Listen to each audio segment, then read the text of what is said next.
Terus akhirnya dicek, nah ternyata memang ada ujian lagi bagi saya, yaitu santet lagi. Dapat kiriman lagi? Ya, dan santet itu, tapi kalau ini benar-benar dalam 40 hari saya harus mati. Gila, targetnya gitu. Dan itu ada berapa dukun ya, kalau nggak salah 7 dukun. Assalamualaikum warahmatullahi wabarakatuh. Balik lagi sama gua, Badri Coach Vlog. Terima kasih buat teman-teman yang udah klik video ini. Semoga teman-teman di rumah dalam keadaan sehat walafiat, dapat rezekinya dan dimudahkan segala urusan-urusannya. Dan juga buat teman-teman di rumah yang punya kisah pengalaman horor, jangan disimpan aja, langsung aja kirim ke nomor WhatsApp itu tuh. Kuy, kita gibah misteri sini. Dan kali ini kita udah kedatangan lagi tamu yang cukup spesial. Ya, betul. Ya, betul.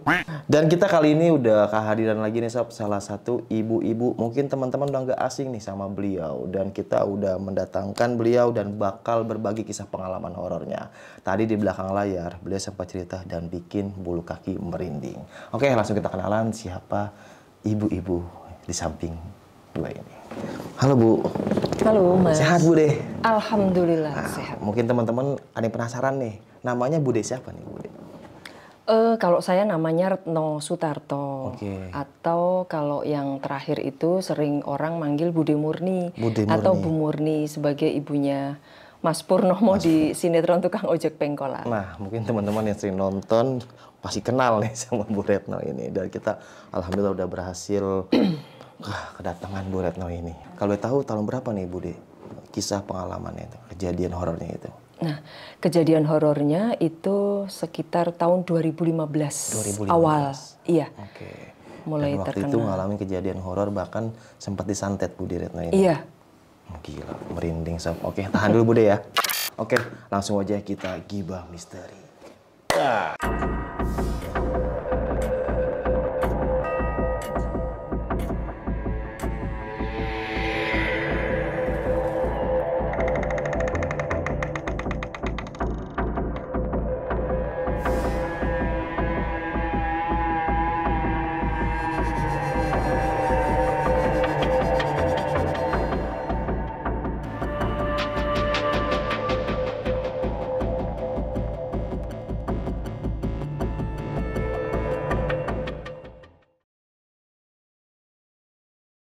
Gimana Bu Retno kisah pengalamannya nih Bude? Jadi awalnya itu saya mengalami disantet. Itu pertama kali sebetulnya tahun 2013. Oke. Tetapi itu belum mengenai ke fisik. Nah, terus tahun 2015 awal, jadi sekitar bulan Januari, waktu itu saya sedang mengikuti reading untuk persiapan syuting film layar lebar Reading di Yogyakarta. Reading itu latihan dialog. Oh, latihan. Itu reading kalau di dunia perfilman seperti itu. Nah, itu ketika hari terakhir reading, itu hari Jumat ya, Jumat sore selesai, saya pulang ke rumah. Nah, pulang ke rumah itu saya lagi ada anak saya di rumah, kemudian tiba-tiba di WA kalau ternyata malam ini ada syukuran untuk produksi film gitu. Pada saat reading memang tidak ada info itu. Tapi begitu saya sampai rumah diinfo bahwa nanti malam habis Isya kita kumpul lagi ya. Kita mau selamatan gitu. Itu biasa dilakukan oleh sebuah produksi kalau memang kita mau syuting seperti itu. Tiba-tiba menjelang maghrib itu kok saya mulai meriang. Nah, meriangnya itu mulai dari kaki. Waduh, kok saya meriang ya gitu. Apa mungkin saya kecapean gitu. Itu pas meriangnya di acara selamatan atau di rumah Bu? Di rumah. Di rumah. Kan acaranya habis Isya itu untuk acara selamatannya. Nah, itu saya udah pulang dari reading di rumah, terus dikabarin gitu loh Mas, sorenya. Tapi begitu menjelang maghrib, itu saya merasakan badan saya nggak enak, yaitu meriang itu tadi gitu. Nah, akhirnya saya pamit. Saya nggak bisa untuk mengikuti selamatan. Nah, terus setelah itu semakin malam, yang saya rasakan itu kok semakin menggigil badan saya. Wah, berarti saya memang lagi nggak sehat. Padahal itu kan hari Jumat ya, malam Sabtu. Padahal syuting dimulai hari Rabu waktu itu. Waduh, gimana nih gitu. Terus akhirnya besok paginya saya ke dokter berobat. Terus sama dokter diberikan obat lah, kemudian vitamin bahwa Ibu mungkin kecapean. perlu istirahat. Ya sudah, akhirnya saya mengikuti petunjuk dari dokter, saya minum obat lah. Jadi itu saya berobat kan hari Sabtu paginya. Tetapi semakin malam kok saya nggak mereda sakitnya. Jadi justru tambah lemes gitu. Lemes, nggak punya daya. Waktu itu saya masih mikir kalau mungkin karena saya juga sulit untuk makan. Jadi mungkin kurang asupan makan sehingga membuat badan saya lemes gitu. Tengah malam sekitar 12:30 saya bangun untuk buang air kecil di kamar mandi. Saya merasa bahwa saya jalan, Mas. Saya jalan menuju kamar mandi walaupun dalam kondisi yang saya lemah. Saya pipis, kemudian saya beranjak lagi, terus keluar. Keluar dari kamar mandi, saya udah nggak ingat apa-apa. Pingsan. Oh, pingsan. Pingsan. Jadi saya sadar-sadarnya itu ketika bangun, mungkin ada setengah jaman ya. Kali karena begitu saya bangun itu udah sekitar jam berapa ya, hampir 1:30. Saya bangun, saya kok di dapur. Jadi saya tidur terlentang. Bude bangun sendiri? Sendiri. Jadi dari pingsan sampai bangun sendiri. Terus saya nengok ke kiri mesin cuci, nengok ke kanan jemuran anduk. Terus wah, saya baru nyadar, berarti aku semaput. Itu bahasa Jawanya itu, oh berarti memang aku pingsan tadi gitu. Akhirnya saya beranjak dari tidur tadi pelan-pelan, walaupun dalam kondisi lemas, terus saya tetap menuju ke kamar tidur saya. Sampai di depan pintu kamar tidur, jatuh lagi. Pingsan yang kedua ini anak saya dengar, kok kayak ada bunyi jatuh, itu apa ya? Terus akhirnya dia keluar dari kamar langsung, "Bu," gitu, "Ibu ngapain di sini?" "Ibu pingsan, Dok." "Oh ya udah, kok bisa pingsan sih, Bu? Sejak kan Ibu lemes," saya kayak gitu. Akhirnya sama anak saya diangkat, terus dituntun ke tempat tidur lagi. Pagi gitu saya mikir, kenapa ya kok saya nggak kunjung sembuh? Saya cuman agak stres ya karena saya mau syuting. Terus kondisi saya lagi nggak baik gitu. Sudah periksa ke dokter, kok tambah lemes gitu. Nggak ngefek gitu, kenapa gitu. Nah kebetulan saya juga punya guru spiritual waktu itu, ada di Jawa Tengah. Saya WA, saya minta tolong untuk dicek gitu. Jadi kronologisnya, sakitnya itu saya ceritakan gitu. Karena Ibu udah ngerasa kalau ini bukan medis aja iya, gitu? kayak atau gimana, ada sesuatu gitu. Terus akhirnya dicek gitu, hari Minggunya, siangnya beliau ngabari kalau, "Iya Mbak, jenengan kena kiriman. Jadi ada yang nggak suka," katanya gitu. "Oh gitu." Yaudah nanti sore saya antar airnya. Nah diberi air doa untuk diminum dan juga jadi ada 2 botol air doa. Jadi yang satu untuk rumah diguyurin kayak gitu di pojok-pojok gitu. Terus yang kedua itu saya minum. Nah gitu. Ini dia nganterin airnya? Ada suruhannya. Oh ada suruhannya. Gitu. Kebetulan saya sama beliau ini sudah dekat. Karena memang jauh sebelum saya kena santet ini, memang ada sebuah peristiwa. Jadi saya belum cerita ke sini nih. Jadi ini santetnya dulu gitu. Waktu itu berarti Bude tinggal di Jawa Tengah waktu itu? Iya, saya tinggal di Jogja. Oh, di Jogja. Nah setelah itu, setelah minum airnya itu, hari Selasanya saya udah mulai membaik nih Mas. Kan itu hari Senin ya, hari Senin itu sudah mulai pulih gitu, terus meriangnya juga sudah mereda, tinggal kayak mual-mualnya seperti itu. Nah akhirnya hari Selasa sore itu benar-benar alhamdulillah sehat. Kata orang yang ngobatin itu Bude, maksudnya diisenginnya gimana tuh? Apa cuma dibilang isengin aja atau dijelasin? Jadi sepertinya dia menaruh gitu? Sesuatu, iya ngirim sesuatu gitu. Jadi memang membuat saya sakit agar saya tidak bisa beraktivitas. Gitu. Jadi itu sakitnya masih bentuknya yang seperti itu gitu.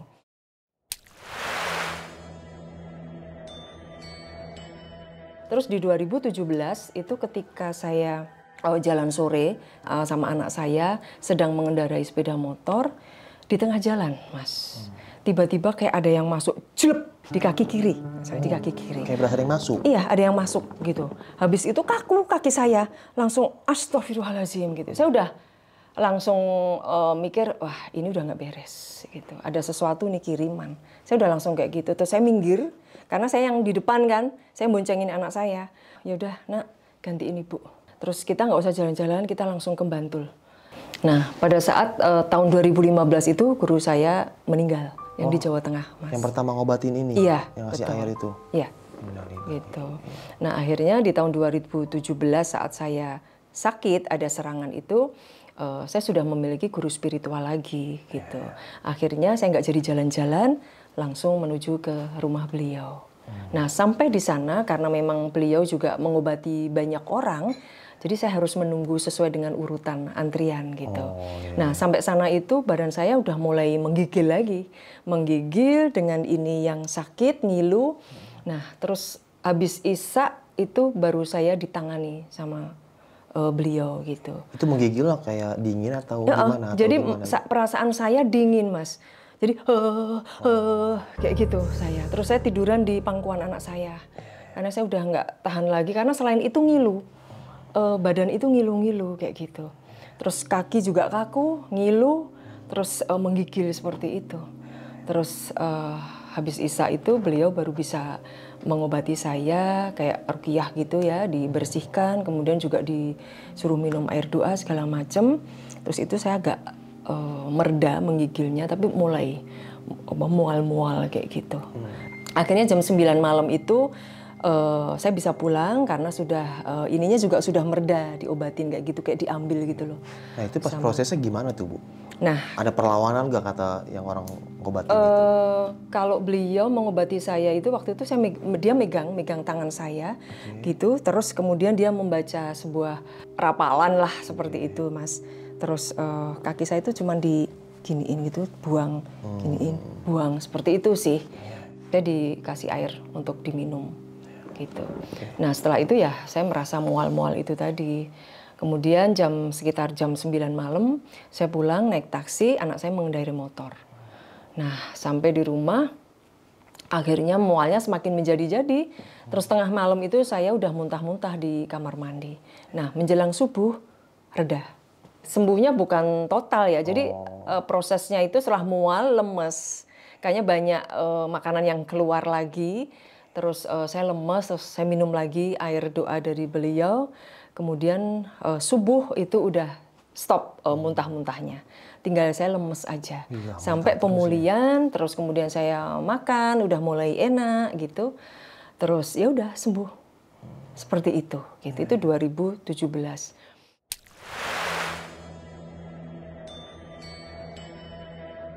Setelah 2017 itu saya mengalami santet yang di kaki ya Mas, penyerangan itu. Alhamdulillah kondisinya udah membaik. Namun begitu memasuki tahun 2018 muncul lagi gangguan-gangguan di rumah gitu. Gimana tuh awalnya tuh? Nah, rumah yang saya tempatin saat itu bentuknya joglo. Joglo tapi tidak luas, tapi cukupan lah. Di mana atapnya itu langsung genteng tapi ada kayak plafon yang nempel di genteng. Jadi kalau ada bunyi, sesuatu bunyi yang di atas atap itu benar-benar kedengeran gitu loh Mas. Pokoknya menjelang maghrib itu rumah jadi horor. Horornya itu ada bunyi ledakan dan itu beruntun. Duk, duk gitu. Kadang-kadang di depan, di bagian depan, di atas ruang tamu, kemudian di tengah, lalu kadang-kadang di atas kamar, kemudian di dapur, seperti itu. Dan itu terus gitu. Saya mikir ini bunyi apa ya gitu. Kok bunyinya seperti ini gitu. Itu bunyinya jeduk atau ada jedahnya gitu? Ada jedahnya. Oh ada jedah. Duk, duk, duk. Kadang-kadang keras gitu. Terus nanti pada saat tengah malam gitu kayak ada bunyi krek, krek, kayak ngerangkak gitu. Itu jelas banget. Nah suatu saat itu pernah waktu sekitar 1:30 malam saya tidur sama anak saya. Baru aja kita berbaring tidur, ada kayak yang lempar batu ya dari atas gitu, gluk gitu, kotak, kotak, terus langsung jatuh di luar di dekat jendela kamar. Bu, itu kayak ada suara lemparan batu. Iya, ya udah diem aja gitu. Nah seperti itu, Mas. Akhirnya ya saya konsultasi dengan guru spiritual yang di Bantul itu. Tenang aja Bu gitu, kalau dia meledak berarti dia nggak kena. Seperti itu, dia berusaha untuk masuk tapi nggak bisa. Karena kan waktu itu memang rumah juga dipagarin. Jadi selain diri saya sendiri, rumah juga dipagarin, seperti itu. Nah setelah kejadian itu, tahun 2019. Artinya 2018 kondisinya seperti itu ya, kayak serangan-serangan. Walaupun saya juga sesekali pernah menggigil lagi gitu, tapi bisa teratasi lagi. Sampai akhirnya di 2019 awal, itu bulan Februari, tidak bisa saya lupakan. Karena saya benar-benar parah dan saya nggak bisa bangun selama 2 minggu. Ush, sampai nggak bisa bangun? Ya, karena sakit. Gimana tuh? Awalnya itu saya merasakan ada sesuatu bisul. Ya, Mas, maaf itu di bagian kewanitaan. Karena itu gatel, saya garuk pelan-pelan. Dan saya anggap itu sesuatu yang mungkin biasa karena kayak jerawat gitu. Ketika saya tengok itu kayak modelnya kayak jerawat gitu, melenting gitu loh. Kayak bisul kecil gitu. Nah, terus saya diamkan. Keesokan harinya, di bulan Februari itu, sekitar ya mungkin pertengahan ya, kok saya merasa meriang gitu. Terus mulai ada rasa perih di bagian kewanitaan, terus mulai merasa perih. Saya lihat bisulnya nggak cuma satu, mulai tumbuh lagi di sekitaran. Gitu. Nah terus, waduh ini jangan-jangan infeksi. Saya batin gitu. Terus akhirnya saya ke rumah sakit untuk periksa ke dokter umum, waktu itu masih di poli umum ya gitu. Saya diperiksa, dikasih obat, terus kata dokter, ya udah Bu nanti disalep dulu, tunggu 3 hari ada perubahan enggak. Nah setelah proses saya pengobatan ke dokter itu, kok semakin nyebar. Bisulnya itu? Bisulnya, jadi semakin nyeremumu. Kalau orang Jawa tuh nyeremumu tuh melenting-melenting gitu, terus kayak ada air kayak nanah gitu loh Mas. Dan itu nyebar di seluruh selangkangan, maaf ya. Terus kemudian di perut bagian bawah. Jadi itu merah dan itu banyak. Gitu. Ya Allah, saya sakit apa gitu. Kemudian di bagian bibir V itu kayak tersayat-sayat. Saya tuh heran, kok jadi kayak gini gitu. Kayak kesilat-silat itu loh Mas. Iya, dan itu perih sekali. Ketika saya mau pipis atau buang air kecil, itu saya mesti nangis karena saya nggak tahan. Saking perihnya ya? Saking perihnya, karena kan kena air urin ya, gitu ya. Itu perih banget gitu. Dan saya sampai gini, nahan sakit. Dan kan harus, maaf, cebok juga kan, nggak mungkin enggak gitu loh. Nah setelah itu, saya ke dokter kulit. Jadi habis dokter umum karena semakin nyebar, bukannya saya ragu dengan pemeriksaan itu ya mungkin karena lagi sakit aja waktu itu saya mikirnya gitu. Terus saya harus ke dokter kulit. Nah di dokter kulit itu juga kaget dokternya, Ibu ini sakit apa kok seperti itu gitu. Di dokter kulit itu yang melenting-melenting yang nanah itu Mas, itu udah berubah jadi hitam. Jadi bulatan-bulatan kecil tapi warnanya hitam. Dan itu banyak banget kayak jamur gitu.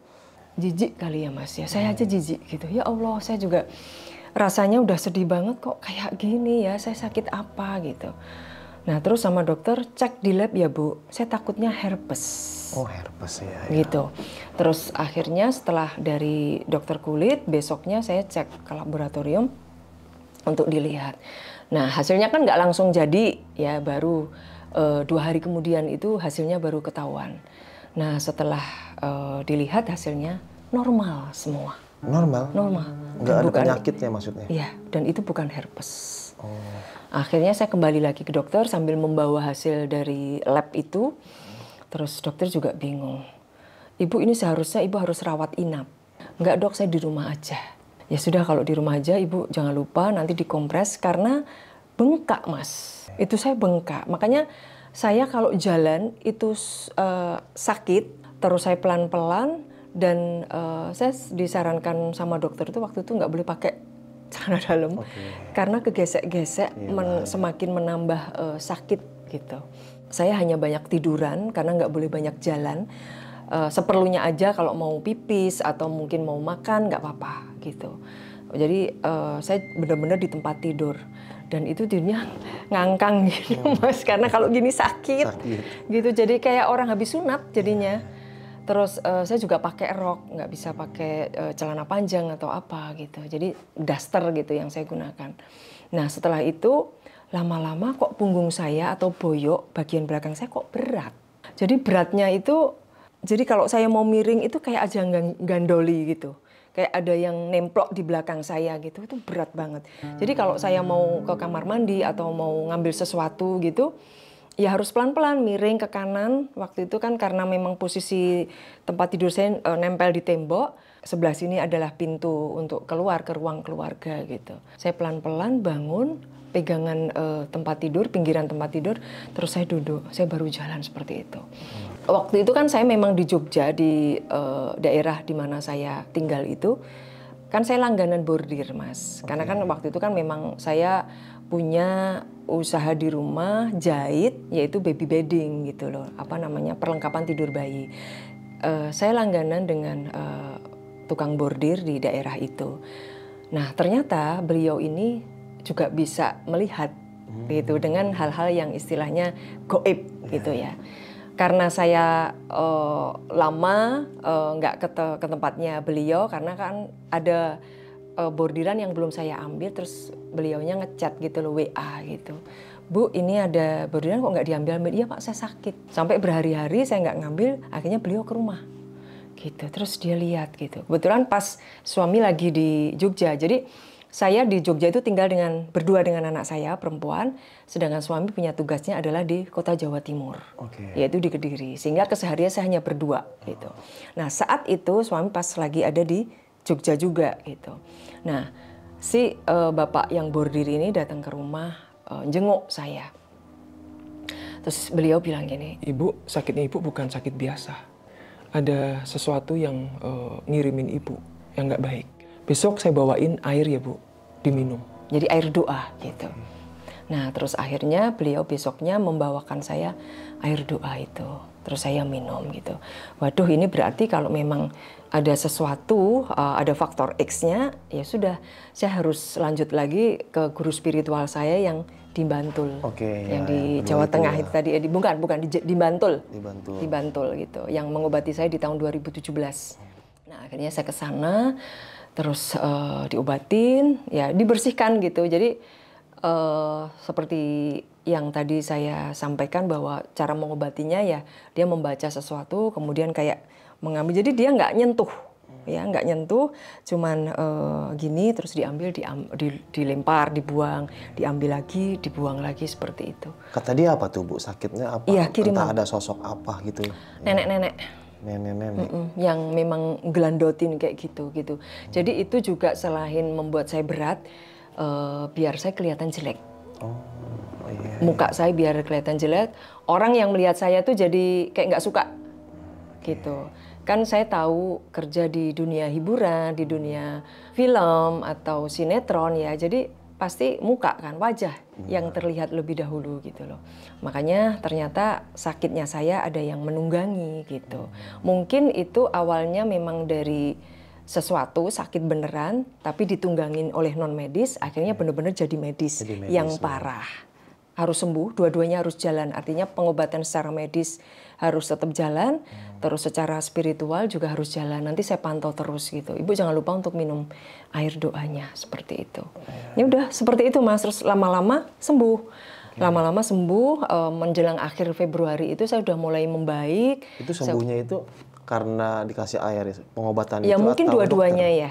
Dua-duanya kalau menurut saya. Dua-duanya, Ibu. Karena gatal yang saya derita itu kan juga secara medis udah bener-bener sakit gitu. Dan itu diberi salep sama dokter yang harus saya gunakan setiap hari, bahkan tiap hari sampai 4 kali gitu. Nah terus satu lagi karena ada ditunggangin oleh faktor X tadi, ada santet yang memang lagi kerjain saya supaya saya semakin parah. Terus yaitu dengan air yang sudah didoakan itu. Nah setelah mulai sembuh, awal Maret itu tiba-tiba ada callingan saya di Jakarta untuk syuting iklan gitu. Awalnya saya juga ragu apakah saya bisa. Terus saya minta pendapat ke anak saya apakah job ini saya terima gitu. Udah Ibu terima aja. Ibu jalanin aja biar Ibu happy dan Ibu lupa dengan sakitnya. Anak saya bilang begitu gitu loh. Terus saya pikir-pikir kayaknya bener juga nih. Karena saya jadi ingat kata-katanya dari yang bapak yang bordir tadi, yang ternyata dia juga punya ilmu spiritual yang tinggi, bahwa Ibu kalau sakit terkena seperti ini, Ibu jangan meratap. Jangan banyak mengeluh.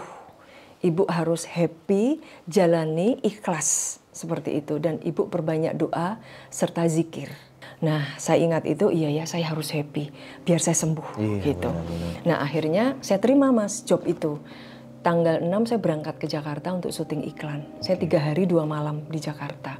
Bener, di sana itu walaupun saya bawa seperangkat obat-obatan, perban, kemudian juga pokoknya yang berkenaan dengan sakit itu saya bawa ke Jakarta. Tapi begitu saya syuting selama 2 hari itu happy saya.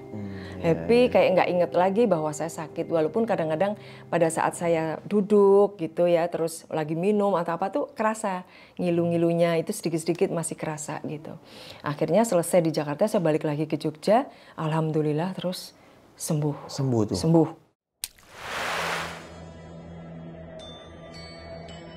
Alhamdulillah selama perjalanan di tahun 2019 itu oke, nggak ada masalah apa-apa gitu. Nah, awal 2020 itu sekitar bulan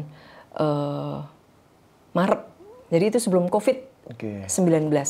Saya di calling untuk ke Jakarta syuting sinetron Tukang Ojek Pengkolan. Karena ini episodenya panjang, saya kos di Jakarta. Berangkatlah saya ke Jakarta sampai akhirnya tahun 2021.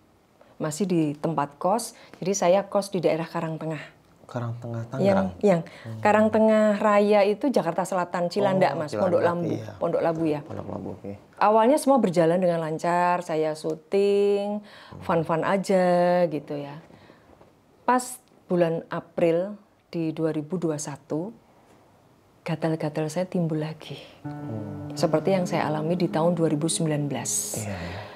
Saya langsung, waduh, kok saya gatal-gatal lagi nih. Bentuk-bentuknya, modelannya kok hampir sama dengan di 2019 gitu. Nah, saya akhirnya ke dokter kulit. Langsung ke dokter kulit, saya dikasih salep. Ketika saya bangun tidur, tiba-tiba melihat kayak ada kaki 1000 itu di kamar mandi. Itu nyata ya, ini bukan mimpi. Jadi pada saat saya sudah mulai sakit, gatal-gatal lagi gitu, saya melihat di kamar mandi itu kayak ada kaki 1000 tuh nempel di kloset. Saya pikir itu apa ya gitu. Begitu saya guyur-guyur pakai air, ternyata kaki 1000 langsung saya semprot. Kayak obat nyamuk gitu loh yang semprotan gitu. Kira-kira 2 hari berturut-turut tuh ada kaki 1000 terus tuh Mas. Di kamar mandi, kadang-kadang di bawah keset menuju kamar mandi. Seperti itu. Kok nggak beres? Saya udah mikir kayak gitu.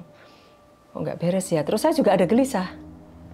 Suatu malam saya ngimpi sedang tidur, memang saya lagi tidur, saya ngimpi kayak rep-repan gitu. Rep-repan itu apa ya bahasa Indonesianya? Ya, rep-repan gitu ya. Rep-repan juga ya. Nah, gitu ya. Gitu. Terus saya kayak nengok. Jadi rep-repan itu saya kayak melihat posisinya ya di kamar itu. Di kamar kos itu gitu. Saya melihat ke kiri itu ada jendela kamar kan. Itu kayak ada yang nyingkap gini. Set gitu. Padahal kan korden di dalam. Tapi dia juga kayak nyingkap gitu dari luar jendela. Itu perempuan, rambutnya panjang, dan itu rata mukanya. Rata. Bajunya putih. Kok ini ya gitu, itu siapa gitu. Nah terus akhirnya saya bangun, itu masih sekitar jam berapa ya, jam 3-an pas setengah 4 gitu. Yang mulai dari kaki 1000, kemudian ini kok saya ngimpinya kok aneh gitu ya. Kok nggak beres, terus saya sakit seperti ini gitu. Udah berobat ke dokter malah nyebar gitu. Jadi nyebarnya itu selain di perut, ketiak kiri, terus di bagian lengan sebelah sini, Mas. Kemudian di paha dalam, betis sebelah sini. Itu nyeremumu. Nah, terus kayak ada yang geremet, apa ya bahasa Indonesianya? Ini bahasa Jawa geremet itu kayak ada yang merayap. Merayap. Kayak ada yang merayap gitu di kulit gitu. Jadi gatal, semakin digaruk semakin gatal rasanya. Terus akhirnya luka, terus ya itu kayak keluar air, kayak nanah gitu-gitu. Dan itu sampai ke kepala. Berasanya jadi itu ke kepala. Jadi kayak gatal. Jadi kalau udah garuk-garuk itu sampai kayak gini-gini gitu, Mas. Ya Allah, pada saat itu saya lagi tengah-tengahnya syuting. Gitu ya. Nah, terus untungnya saya itu peran sebagai Bu Murni atau ibunya Mas Pur itu kan pakai daster lengan panjang, terus dasternya juga panjang. Jadi agak ketutup gitu. Walaupun juga sebetulnya ada rasa kegelisahan, terus nggak nyaman juga gitu. Tapi saya tahan. Nah akhirnya di situ saya berpikir, wah ini saya nggak beres, saya harus mencari guru spiritual di Jakarta. Karena kalau saya harus pulang ke Jogja, nggak mungkin. Jauh Karena tiap hari syuting dan liburnya itu hanya 2 hari, 3 hari. Dan itu nggak bisa. Gitu. Saya harus di Jakarta nyari. Alhamdulillah akhirnya waktu itu saya dipertemukan sama Allah dengan sebuah tim yang memang dia sudah banyak sekali pengalaman di dalam mengobati dan menghilangkan santet-santet, entah itu sakit, entah itu serangan-serangan, pokoknya santet lah seperti itu di Cibubur. Nah akhirnya saya berobat ke sana. Kalau di sana prosesnya itu pakai mediumisasi. Jadi sebelum melakukan pengobatan itu saya cerita-cerita dulu seperti itu. Kemudian habis itu mediumisasi untuk artinya sebenarnya sakitnya saya itu kenapa? Dibuat seseorang atau apa? Jadi itu. Jadi kayak ada orang yang kemasukan gitu Iya, maksudnya. memang mereka punya tim yang memang bisa untuk dirasukin gitu, sehingga dari situ kita bisa mengorek keterangan Oke, dari si interaksi itu jin ya. itu, iya gitu. Gimana tuh pas interaksinya tuh? Nah, ketika masuk yang pertama itu nenek-nenek, terus tiba-tiba dia nubruk saya itu dari belakang. Namanya waktu itu Mbak siapa? Saya lupa. Yang sebagai mediator itu nubruk kayak gitu. Terus saya langsung bilang gini, oh kamu yang membuat aku berat badan, berat diboyok gitu. Karena waktu di Jakarta juga sama seperti yang di 2019 sakitnya, berat, boyok, punggung, terus gatel-gatel gitu kan. Terus kok ini ditambah yang ada yang merayap-merayap gitu di kulit gitu. Nah terus begitu dia nubruk di belakang itu, oh kamu ya yang nempel saya kayak gitu. Iya, aku suka gandulin kamu. Ya biar kamu tambah sakit. Terus siapa yang ngirim kamu gitu. Jadi dia yang bisa dikorek keterangannya dari nenek itu. Ada gitu. Perempuan ya, saya langsung kayak gitu. Karena waktu itu memang kayak ada terlintas bayangan perempuan gitu. Dan rambutnya panjang juga perempuan itu. Perempuan ya? Ya. Rambutnya panjang? Ya. Dari Jawa Tengah? Ya. Inisialnya ini? Ya. Kenapa gitu? Itu seprofesi ya dengan saya? Iya. Gitu. Ya intinya bahwa biar saya nggak laku, saya sakit, nggak bisa kerja, membuat saya auranya jadi redup, seperti itu. Oh gitu. Nah terus tiba-tiba pada saat saya interaksi dengan si nenek itu, ada satu lagi mediator laki-laki, tiba-tiba udah kesurupan lagi. Itu adalah ulat bulu yang membuat saya gatal-gatal. Langsung sama tim itu langsung ditanya gitu, kamu yang nyerang ibu ini gitu? Iya, saya ulat. Dan katanya ditanya waktu itu dari Tawangmangu, dari gunung di Jawa Tengah. Solo ya? Ya Solo. Dari Gunung kayak Lawu gitu. itu Tawangmangu, oke. Kamu siapa yang ngirim? Dia diem, nggak mau. Terus ibu udah tahu saya dari mana? Gitu. Oh berarti sama ya yang ngirim, perempuan ya, saya kayak gitu. Orang yang sama ya, saya kayak gitu. Iya. Sudah berapa lama kamu di tubuh saya kayak gitu? 2 tahun. Ternyata dari mungkin sebelum tahun 2000, mulai dari tahun 2019 itu ya. Awal-awal saya sakit kayak gitu. Jadi itu memang kayak santet. Walaupun itu saya sudah sembuh di 2019, tapi dia sebetulnya masih di situ. Tiba-tiba suatu saat akan diaktifkan lagi sama dukunnya. Oke, bahasanya standby mungkin. Iya, ya? masih standby. Nah, di tahun 2021 itulah diaktifkan lagi ketika saya benar-benar sudah di Jakarta dan syuting stripping itu tadi. Nah, terus akhirnya dikorek-korek, ya sudah sama tim itu langsung disembuhkan. Terus dia ditanya, kamu mau saya sirnakan, sama bunuh, atau kamu masuk Islam? Awalnya dia nggak mau masuk Islam. Akhirnya si jin ulat itu tadi merasa mungkin takut sama tim itu ya, sama yang ngobatin saya. Terus akhirnya dia mau masuk Islam. Oh mau? Iya, masuk Islam. Nah, terus akhirnya, kalau yang satu lagi nih Bu?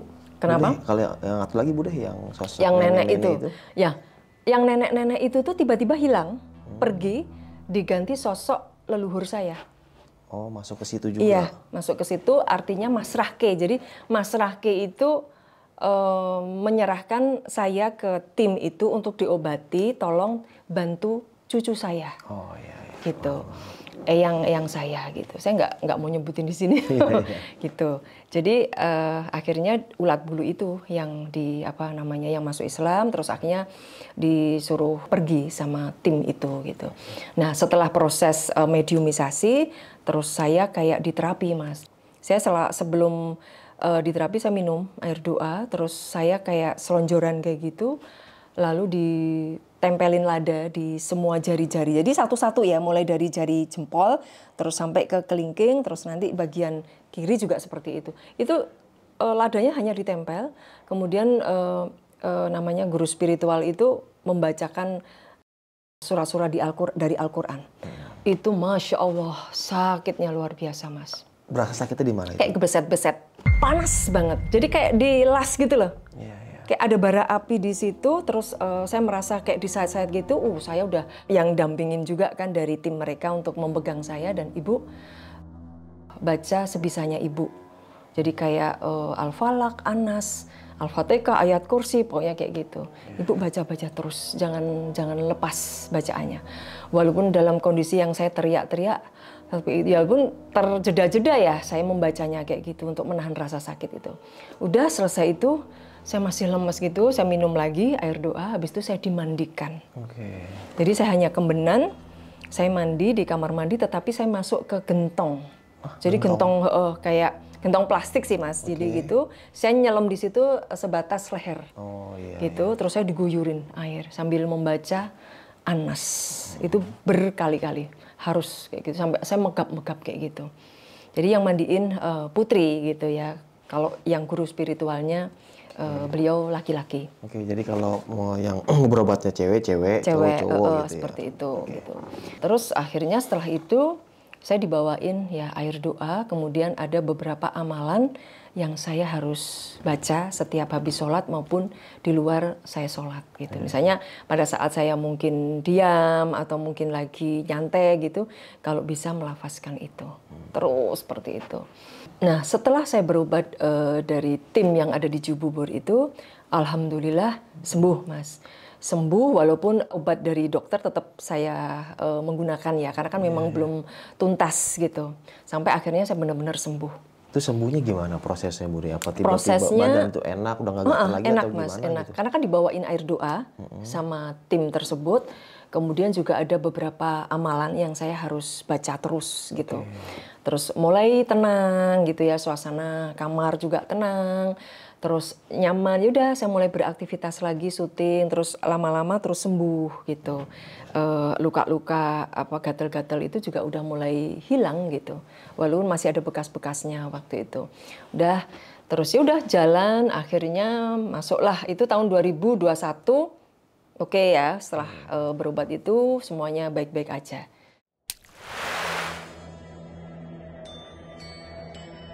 Masuk lagi di tahun 2022, 1,5 tahun setelah saya berobat di tim Cibubur itu, saya terkena lagi. Yang ngerjain saya mulai dari tahun 2015 sampai 2021 itu adalah orang yang sama.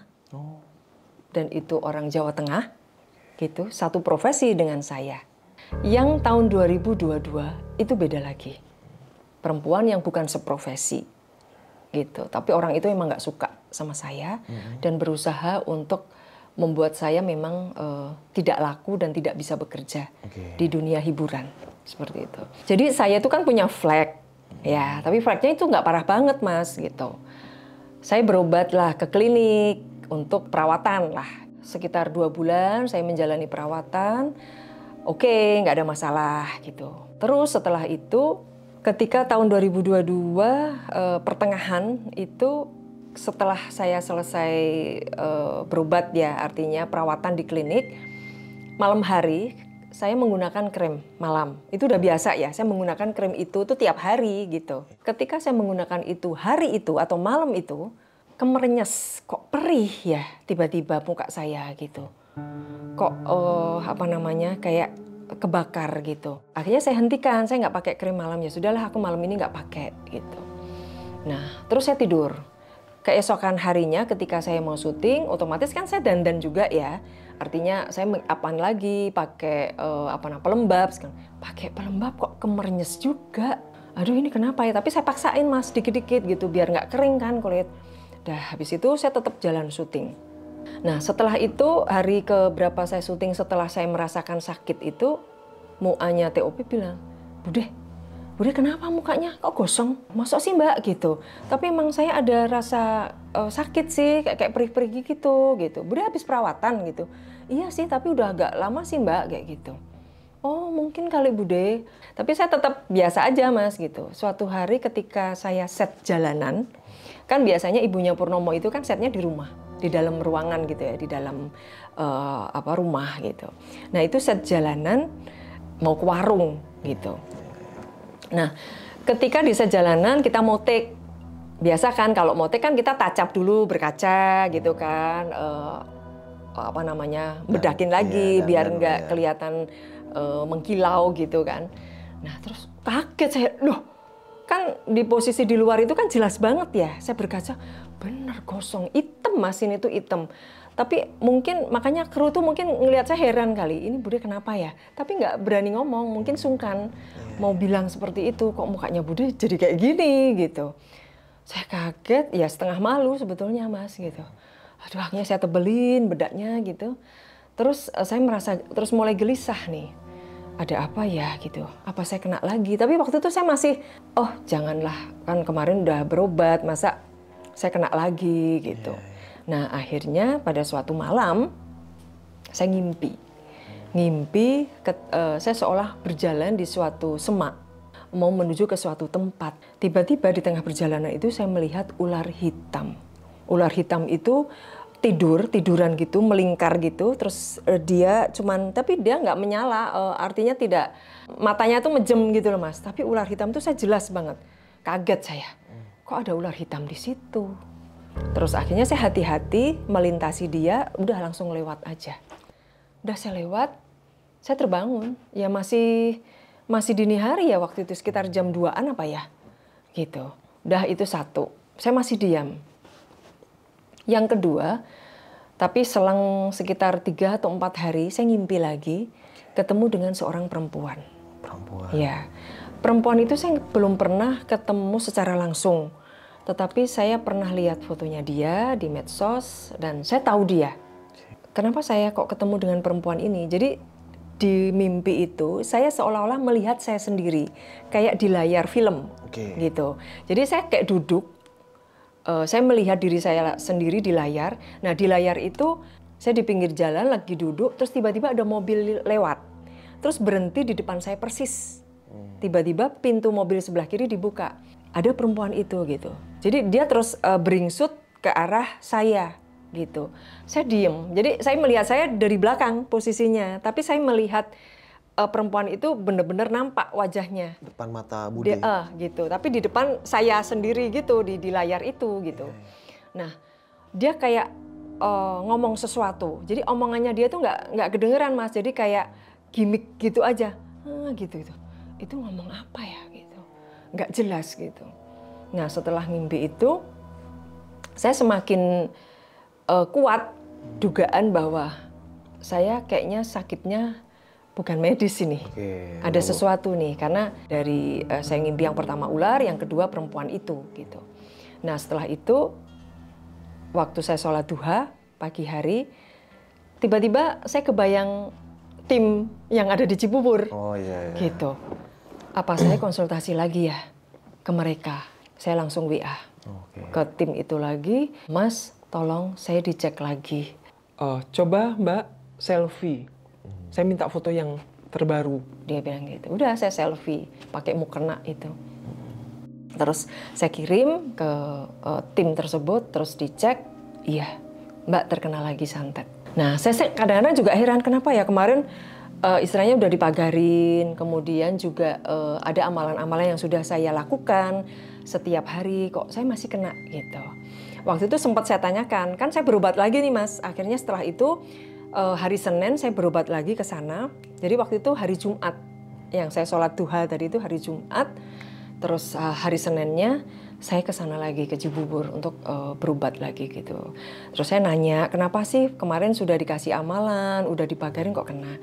Ya namanya orang itu kan juga ada lengahnya. Mungkin amalan-amalan itu belum begitu kuat, istilahnya nempel di diri Mbak gitu. Sehingga kadang-kadang kiriman-kiriman itu juga ada tingkatan-tingkatannya. Nah, pada saat kiriman itu masuk, Mbak pas lagi lemah kondisinya gitu. Jadi kayak tembus gitu ya Bu? Iya, bisa ditembus gitu. Nah, akhirnya kena lah saya gitu. Nah, dari situ pakai mediumisasi, jadi prosesnya sama, mediumisasi. Nah, mediumisasi itu yang masuk di mediator ya, sudah kayak gini-gini nih, ular. Ular hitam itu tadi, rasanya ular hitam ya, saya kayak gitu. Iya, yang di mimpimu. Jadi menurut penuturan dari spiritual itu, Mbak itu nggak cuma gosong, itu ungu kalau dari mata saya. Jadi kayak racun yang disebarkan di wajah saya, gitu. Dari pandangannya spiritual itu, gitu loh Mas. Dan ternyata memang dari sosok ular itu, perempuan, ular perempuan, gitu. Ya saya memang disuruh, gitu. Disuruh katanya? Iya. Siapa yang nyuruh? Dia nggak mau ngaku waktu itu. Tapi saya langsung nembak. Dari perempuan, saya kayak gitu. Dari Jawa Timur, saya langsung kayak gitu. Kok kamu tahu? Di situ saya dedes, langsung saya tembak-tembak kayak gitu. Akhirnya dia ngaku, ya dari perempuan itu. Setelah mediumisasi selesai, itu lagi ruqyah lagi dengan terapi lagi dengan cara lada itu tadi. Wah itu rasanya lebih sakit dibanding dengan yang pertama, yang di tahun 2021. Itu apa rasanya Bu? Perih atau panas? Perih terus bener-bener sampai ke dalam rasanya Mas. Guru spiritual itu saya bilang, Ibu kayak orang melahirkan aja gitu. Ini memang kadarnya lebih parah dibanding yang sebelumnya. Seperti itu. Jadi yang saya rasakan bener-bener saya sakit, saya sampai meronta-ronta. Minum air doa, terus saya dimandikan lagi. Dan dimandikan lagi itu megap-megapnya lebih parah Mas. Lebih parah. Jadi yang biasanya saya diguyur misalnya 7 kali, selesai saya masih tahan. Ini 3 kali nggak tahan. Diguyur 3 kali sudah, stop dulu, kayak Kenapa gitu. Itu? Sakit? Sesek Mas, nggak kuat saya. Gitu, nahan megap-megapnya itu gitu. Dah akhirnya berhenti dulu, Ibu gimana, udah siap? Diguyur lagi. Seperti itu sampai prosesi itu selesai.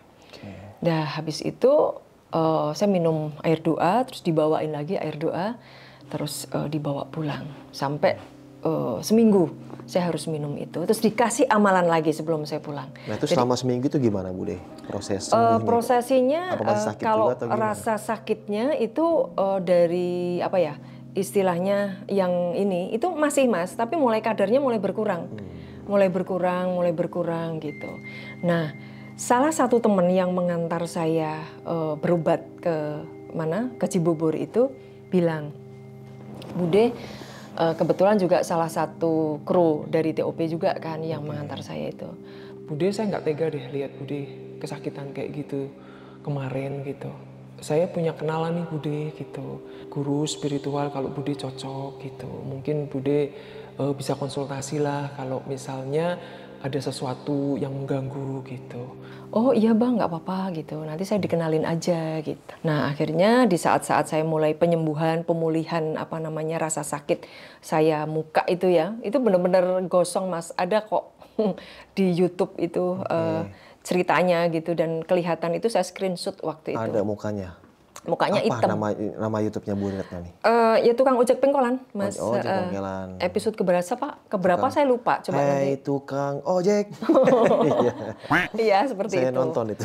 Aduh. Terus akhirnya saya diperkenalkan dengan guru itu gitu. Nah itu tahun 2022.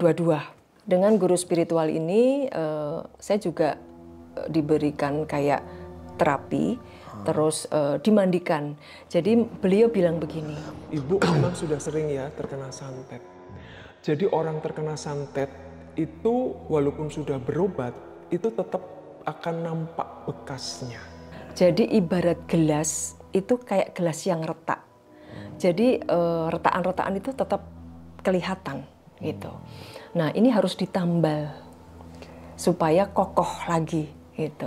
Supaya bekas-bekas ini samar, nggak terlihat oleh dukun-dukun santet lainnya. Karena nanti kalau ada serangan-serangan lagi, dukun itu akan tahu, oh ini orang ini udah sering nih gitu. Akhirnya dia akan lebih mudah masuk. Saya waktu itu juga harus dimandikan gitu ya, dimandikan. Kemudian juga saya menjalani beberapa ritual lah gitu. Tapi secara Islam juga ya, secara Islam karena memang saya Muslim. Kebetulan juga guru spiritual saya juga Muslim gitu. Tapi Mas, guru spiritual saya itu bukan di alam nyata, tapi dia di alam sana. Di alam sana gimana? Di alam sana, di alam apa ya namanya? Gaib di alam atau gaib. apa? Jadi beliau ini dulu adalah manusia seperti kita. Profesinya juga mengobati orang atau pasien yang memang mengalami santet atau apapun lah sejenisnya seperti itu. Nah, beliau meninggal akhirnya dalam usia muda, meninggalnya dalam kondisi ya sakit ya waktu itu.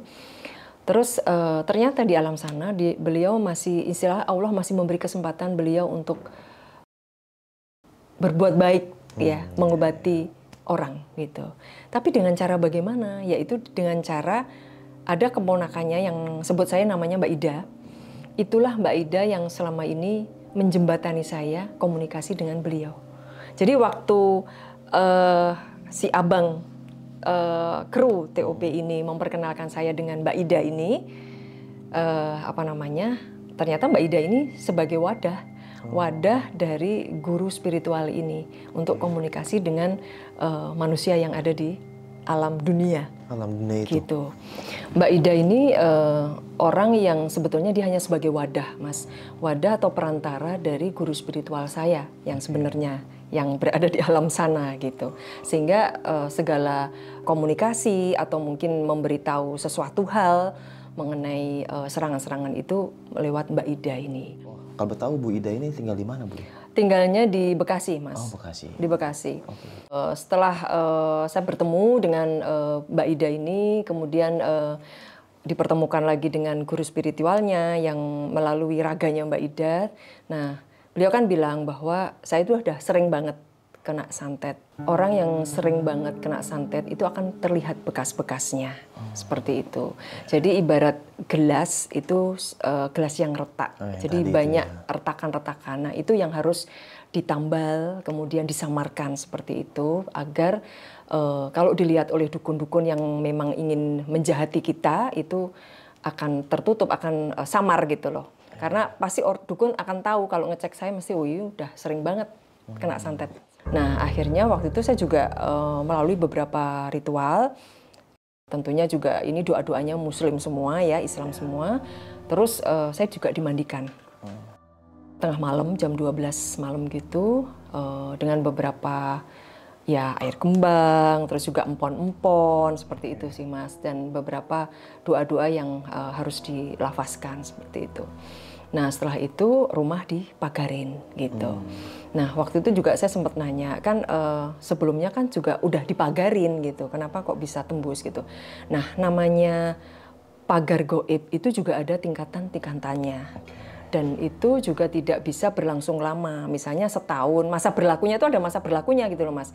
Misalnya setahun ya itu harus dicas lagi gitu-gitu, terus harus ditambah lagi sehingga lagi. Iya, ibarat rumah kalau udah lama gitu kan lama-lama catnya kan juga mulai kotor, mulai pudar gitu. Nah, itu kan harus dicat ulang lagi. Nah, seperti itu sebetulnya. Nah, saya baru tahu gitu loh. Oh, ternyata seperti itu. Begitu juga pagar yang ada dalam diri saya. Setelah prosesi itu semua dipagarin, baik semua baik, berjalan baik gitu. Walaupun saya tetap masih pengobatan di wajah ya, dengan medis juga gitu.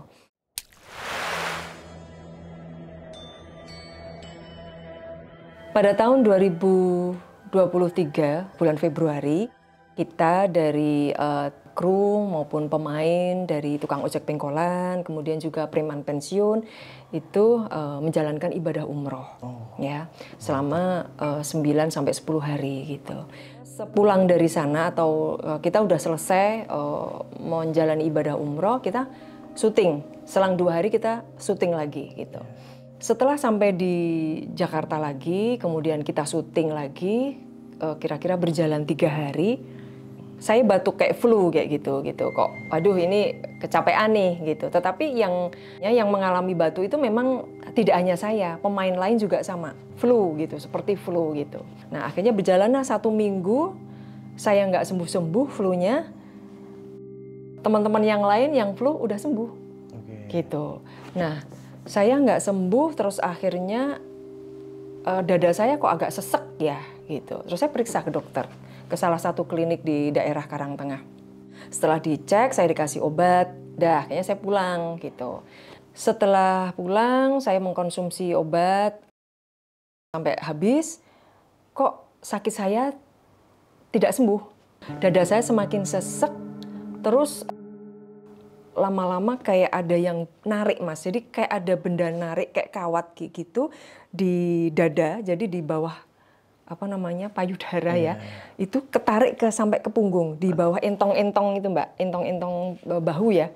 Nah itu sampai di bawah, itu sakit banget. Ini kenapa ya gitu. Jadi setiap kali saya batuk sakit, jadi saya harus nahan kayak gini. Kan perut juga sakit ya, perutnya kan karena kalau kita sering batuk kan kram juga otot-ototnya gitu di perut. Itu saya nahan bawah, ini nahan atas. Wah kok kayak gini gitu. Saya periksa lagi ke dokter.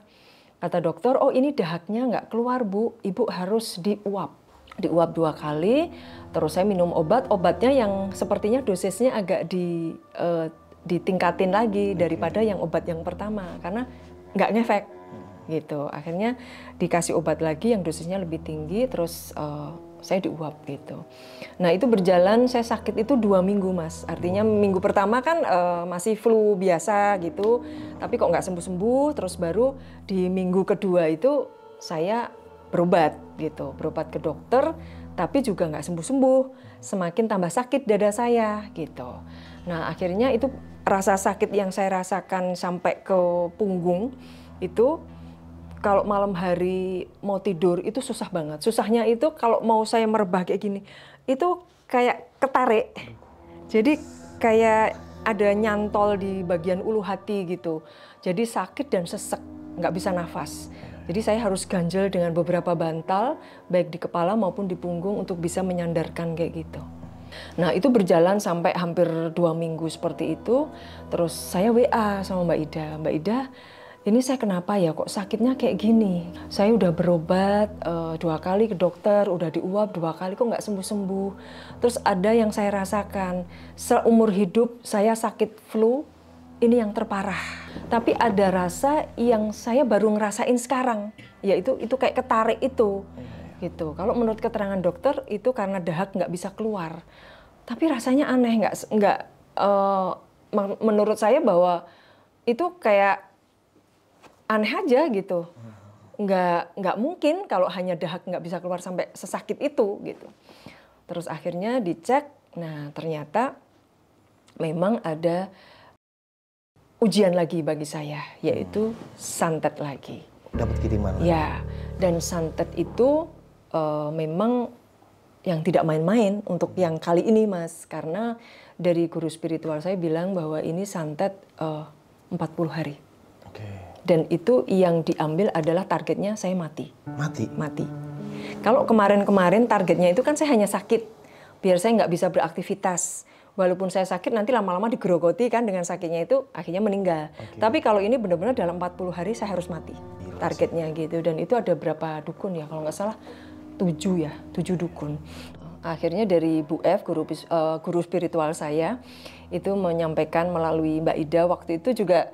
Saya ketemu langsung gini, tapi melalui raganya Mbak Ida gitu loh. Nah, bilang bahwa ini santet yang bukan main-main. Santet 40 hari dan targetnya Bude meninggal. Karena ini juga bahaya bagi nyawanya Bude. Jadi Bu F ini membuat suatu siasat gitu. Nah, siasat itu adalah saya diduplikat Mas. Ada seseorang yaitu Mbak Ida ini yang dimiripkan dengan saya. Terus selain sosok Mbak Ida, ada sosok jin yang dimiripkan dengan saya. Bahkan tidak hanya manusianya yang dimiripkan, tetapi rumah pun dimiripkan. Oh, ini miripin secara gaib atau secara nyata?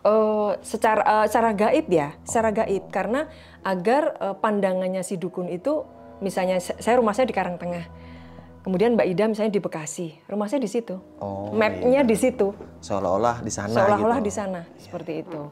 Ketika awal-awal memulai apa namanya ya, istilahnya untuk namengin santet itu, Bu F itu bilang bahwa Bude ini pagarnya rumah yang biasanya 2 lapis, ini jadi 7 lapis ya, karena bahaya. Dan Bude jangan kaget kalau nanti suasana ruangan rumah itu akan panas.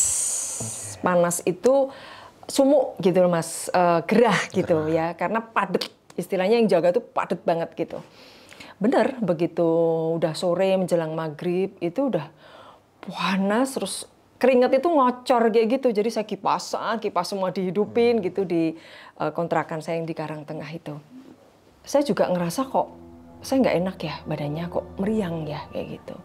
Ternyata pada saat awal-awal apa namanya prosesi penyerangan santet 40 hari itu, Mbak Ida cerita gitu. Jadi apa yang dialami oleh Mbak Ida itu juga saya rasakan. Apa yang saya rasakan dirasakan oleh Mbak Ida gitu. Jadi Mbak Ida ini adalah duplikat yang pertama.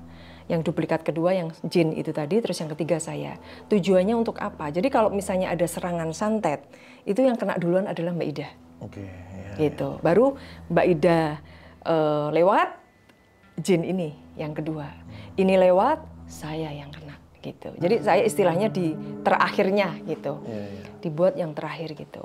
Nah, pada saat seminggu ya setelah penyerangan-penyerangan itu, Mbak Ida itu mengalami suatu ditindih-tindih gitu Mas. Oh, ketindihan. Iya, bukan ketindihan. Jadi kayak ada beberapa jin, sosok jin yang mendekati dia, yang berusaha untuk menindih dia. Menindih dia, dan jin itu berbeda-beda gitu. Tapi karena Mbak Ida sendiri ada pagar ya ditamangin gitu, kayak kaca kayak gitu, sehingga dia nggak bisa masuk. Tetapi energinya itu nyampe gitu, sampai rasanya Mbak Ida tuh kayak kebakar. Mbak Ida tuh sampai lemes gitu, karena berusaha untuk bisa lepas dari tindihan-tindihan jin itu. Kemudian juga itu kan bergantian terus ya, semalaman itu kan mengalami hal yang seperti itu gitu. Terus akhirnya besoknya itu Mbak Ida lemes, kemudian juga bercerita ke saya bahwa yang dikirim itu adalah santet lepas. Santet lepas. Santet lepas. Jadi santet lepas itu kayak santet yang dikirim. Kan tadi kan beberapa jin ya. Nah, begitu jin ini nggak bisa, tarik, ganti lagi. Seperti itu. Nanti berusaha lagi untuk masuk. Masuk itu untuk menyakiti sebetulnya. Karena kan ada rasa kayak kebakar kayak gitu kan. Terus Mbak Ida kan juga kayak ada merah-merah gitu. Oh, sampai ada juga dia? Di badan seperti itu. Nah, itu ditarik lagi. Nanti dikirimin lagi seperti itu. Sampai akhirnya yaitu, terus dia kayak kehabisan tenaga, lemes.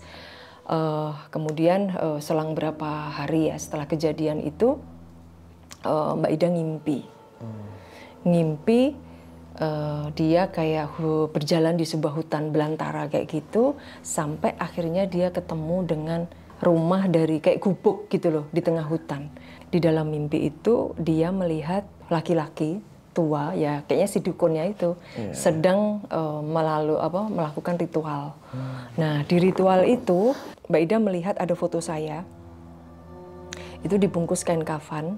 Jadi diletakkan dulu di kayak lembaran kain putih gitu, ada foto saya, kemudian ada jarum, terus ada kayak belatung segala macam kayak gitu. Nah, itu ada foto saya, mungkin ya itu diambil bisa aja dari medsos gitu ya.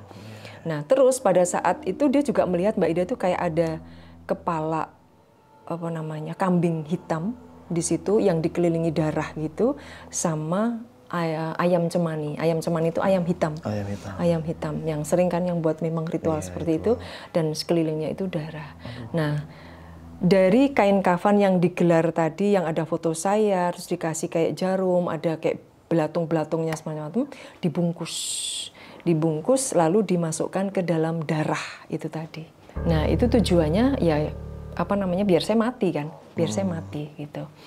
Nah, setelah Mbak Ida melihat itu, tiba-tiba si dukun itu ngelihat Mbak Ida gitu di dalam mimpi itu gitu.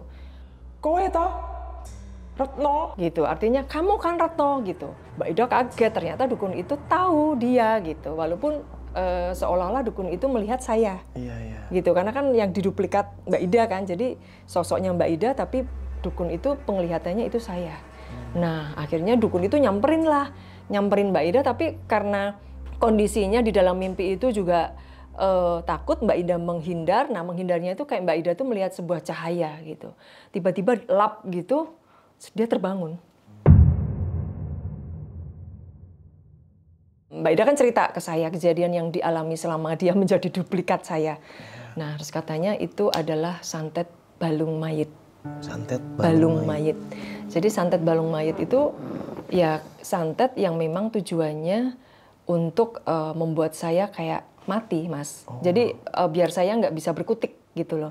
Karena kan dibungkus kain kafan, kemudian dicelupkan di dalam darah. Yang saya rasakan pada saat Mbak Ida kejadian seperti itu, saya sendiri juga panas rasanya di dalam kontrakan itu, panas, gelisah, nggak nyaman gitu. Tapi alhamdulillah Allah masih melindungi gitu loh. Dan ternyata pagar yang tadinya lapis 7 itu 3 lapis itu udah hancur, Mas. Dan akhirnya di lapis yang keempat itu tidak utuh lagi, walaupun masih kokoh tapi udah tidak utuh lagi. Karena gemburan-gemburan dari mereka seperti itu. Setelah saya melewati beberapa ritual untuk menghalau serangan-serangan dari dukun-dukun santet itu ya, Mas, Bu F bilang bahwa karena sudah hancur ya 3 pagar goib yang melindungi itu sudah hancur, tinggal 4 lagi, 1 yang keempat itu pun juga sudah banyak yang jebol-jebol gitu. Ada beberapa kemungkinan yang terparah gitu. Jadi Mbak Ida yang meninggal, atau nanti sosok jinnya lewat, atau Bu F-nya yang musnah dan tidak bisa mengobati lagi, atau saya. Dan yang terakhir adalah si dukun-dukun itu sendiri. Gitu. Ini kita gimana nih, menang atau kalah? Memohon kepada Allah perlindungan, nanti biar Allah yang menentukan. Artinya kita berpasrah diri, ikhlas, tapi tetap ikhtiar. Betul. Seperti itu. Nah, akhirnya santet itu kan juga ada tingkatan-tingkatannya, Mas. Jadi dari 40 hari itu kan sebetulnya banyak banget santet yang dikirim ke saya, macam-macamnya. Dari santet apa tadi ya? Ada santet balung mayit, kemudian ada santet lepas, kemudian ada santet brojo, santet janur ireng. Janur ireng itu mengarah ke seluruh anggota keluarga saya yang di targetnya, seperti itu. Saya diminta waktu itu untuk membaca surat Al-Jin. Itu terus-menerus karena untuk membantu pasukannya Bu F itu untuk menghalau si dukun-dukun itu. Seperti itu. Dan pada saat serangan-serangan itu bagian ketiak saya ini terbakar, Mas. Terbakar itu merah, jadi bentuknya lingkaran kayak gitu tapi merah. Itu dua-duanya. Saya kerasanya itu ketika sore itu mandi, kena sabun, kok pedih gitu, kok perih gitu. Begitu saya lihat ternyata, loh kok merah. Terus saya WA Mbak Ida kok saya kayak gini. Tenang Bude, saya juga sama seperti itu. Tapi Mbak Ida lebih banyak lagi gitu, baik di punggung, di leher, dan rasanya juga lebih parah lagi seperti itu. Jadi apa yang dirasakan Mbak Ida kan juga saya rasakan. Apa yang saya rasakan Mbak Ida juga rasakan seperti itu. Setelah saya juga membaca surat Al-Jin, kemudian beberapa surat lagi dalam Al-Quran, secara berapa hari ya waktu itu, 3 hari berturut-turut, terus akhirnya alhamdulillah menang gitu. Dalam arti bahwa si dukun itu bisa dilemahkan. Jadi ada 2 dukun yang meninggal, 5 dukun yang diambil kekuatannya sama Bu F. Karena sebetulnya dari pihak kita itu sudah bernegosiasi untuk jangan menyerang, untuk jangan berbuat jahat lagi, seperti itu. Nah itu tahunya Bude kalau dukun itu yang 2 kalah dari gitu Bu ya? F Bu yang F bercerita, iya. Karena kan beliau ada di alam sana, Mas. Di alam sana, sehingga sampai saat ini pun kalau terjadi sesuatu terhadap diri saya, sebelum saya terkena, beliau sudah bilang dulu, Bude, hati-hati. ada sesuatu yang nggak baik yang akan menyerang. Bude perbanyak lagi ibadahnya, kuatkan lagi, dikencengin lagi untuk zikirnya atau wiritannya. Seperti itu, sehingga Bu F sendiri melakukan pencegahan sebelum hal itu terjadi. Kalau selama ini kan saya terkena dulu, baru diobatin gitu. Kalau sekarang ini sebelum terkena dicegah dulu. Walaupun energi dari mereka itu juga saya merasakan gitu loh. Artinya gini. Kalau misalnya Mbak Ida itu terkena gitu, Mbak Ida kan lebih parah nih. Saya juga kena Mas. Misalnya yang tadi kayak rasa terbakar, kemudian badan sakit itu sama. Gitu. Cuman kadarnya yang berbeda. Mbak Ida mungkin 80% atau 90%, saya mungkin separuhnya. Karena dia paling depan ya. Ibu sisanya ya. Seperti itu. Nah, setelah itu alhamdulillah tetap baik ya, artinya semua berjalan dengan baik, dan bahkan ketika saya pulang ke Jogja itu saya sempat ketemu dengan orang yang memang menjahati saya. Ya. Terus pas ketemu gimana Bude itu? Ya, saya memang diminta untuk tenang, nggak usah gimana-gimana, nggak usah gelisah, nggak usah ketakutan, tenang seperti Bude yang biasanya. Gitu. Jadi memang katanya kalau kita terkena guna-guna atau santet, biasanya kan membuat kita gelisah, terus stres, depresi, dan itu yang dituju. Karena kalau kita sudah mengalami suatu stres yang sangat luar biasa, kecil kemungkinan untuk sembuh. Dan itu mudah banget untuk ditunggangin. Ya. Jadi harus lebih gimana tuh Bude? Happy. Lebih happy. Gitu. Tapi jangan lupa, ya itu tadi amalan-amalan gitu. Kadang-kadang kita sholat 5 waktu ataupun sholat-sholat sunnah yang lainnya ya, itu masih tembus. Otomatis kan kita harus menguatkan diri, ya itu tadi dengan wiritan Mas. Silo gitu ya. Kalau kita habis sholat ya jangan terus selesai sholat udah cuman doa 33 kali kayak gitu-gitu. Kalau bisa lebih dari itu. Iya, sholat pun gitu-gitu gitu loh. Ya, walaupun tiap orang kan beda-beda ya. Dan tiap orang itu memiliki cerita kisahnya sendiri-sendiri. Mungkin saya seperti ini juga pasti ada latar belakang. Kenapa saya terkena santet? Bukan berarti saya memulai dengan konflik atau mungkin pertengkaran. Saya nggak pernah, insya Allah nggak pernah sama sekali. Dan itu timbul begitu saja gitu loh Mas. Namanya lingkungan ada yang pro dan kontra ya Bude ya. Betul. Dan kita nggak tahu. Apalagi sekarang dunia medsos sangat canggih, sangat luar biasa. Jadi banyak orang itu mengambil data dari kita dari situ. Apalagi tanggal lahir. Waduh, gitu.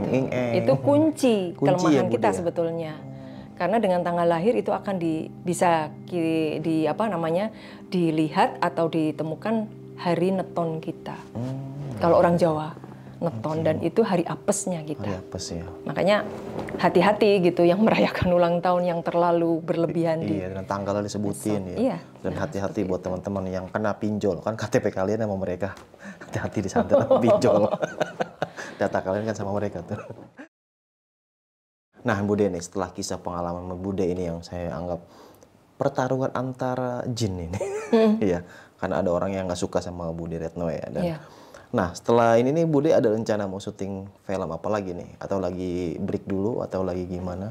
Nah, insya Allah ke depan ini saya mau syuting layar lebar lagi, horor Mas. Horor? Iya. Pokoknya judulnya ada setan-setannya gitu. Iya, namanya horor banyak setan-setannya ya. Terus sebelum ini kemarin Desember dan Maret itu juga syuting film layar lebar, horor juga. Horor juga. Iya. Dan kali ini Bude Retno membagikan kisah pengalaman horornya sob. Dan enak gak sih Bude kalau disantet itu? Ya nggak enak lah Mas. Ya? Nggak enak karena menderita banget. Iya. Nyawa jadi taruhannya ya. Betul gitu. Gak enak. Jadi buat teman-teman jangan nyantet. Jangan berbuat jahat lah. Betul. Ya, semua pasti ada balasannya. Iya. Ya, itulah hidup ya Bude. Walaupun kita udah berbuat baik, pasti ada aja orang yang nggak suka. Betul. Itu malaikat yang baik aja, masih ada yang nggak suka, yaitu setan. Betul. Oke Sob, mungkin nih kisah pengalaman yang udah sama Bude Retno ini. Bisa kita ambil segi positifnya, buang jauh ya negatifnya. Jadi balik lagi, tetap semangat para pejuang keluarga. Oke, sampai jumpa di kisah selanjutnya. Wassalamualaikum warahmatullahi wabarakatuh. Maaf ya, kurang tidur. Bude, makasih Bude ya. Iya, sama-sama. Dadah.